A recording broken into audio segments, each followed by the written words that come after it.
ఈటీవీతో అనుబంధం అనేది నాకు ఇప్పుడు కాదు, లైఫ్లో నేను ఎప్పటికీ నేను చనిపోయే వరకు కూడా మర్చిపోలేను. ఎందుకంటే ఆ నెక్స్ట్ మంత్ నాకు హోప్ లేదు. హైదరాబాద్లో బతకాలంటే చాలా డబ్బులు కావాలి. అలాంటి పరిస్థితుల్లో ఇక్కడి నుంచి నడపాలంటే, బండి నడపాలంటే కష్టమైన పనే. ఊరు వెళ్ళిపోదాం అనుకున్న పరిస్థితి అది. ఎందుకో తెలియదు, మైండ్లోకి ఆయన వచ్చారు. వచ్చినప్పుడు వెళ్ళి కలిశాను. తర్వాత సరేనండి అనుకున్నాను. హోప్ అయిపోయింది, ఇంకా ప్యాకప్ ఇంటికి నుంచి హైదరాబాద్ నుంచి అని అనుకున్నాను. అని బయటకు వస్తుంటే ఆయన పిలిచి, శివాజీ నువ్వు యాక్ట్ చేయొచ్చు కదమ్మా అని అన్నారు. ఖచ్చితంగా చేస్తానండి. సరే అమ్మా అన్నారు. అలా లైఫ్లో ఏ పాయింట్ ఎక్కడ మనకి అవకాశాన్ని ఇస్తుందో తెలియని సందర్భంలో లిటరల్గా, ఎందుకంటే ఏదన్నా నేను చెప్పేసే మనిషిని. సో నాకు ఆ పరిస్థితిలో నేను ఫ్యామిలీని రన్ చేసే పరిస్థితి కాదు.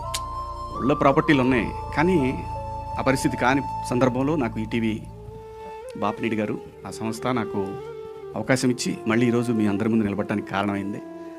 అది ఎప్పటికీ మనం పోయే మన లాస్ట్ బ్రెత్ వరకు కూడా మనం మర్చిపోలేనటువంటి నేను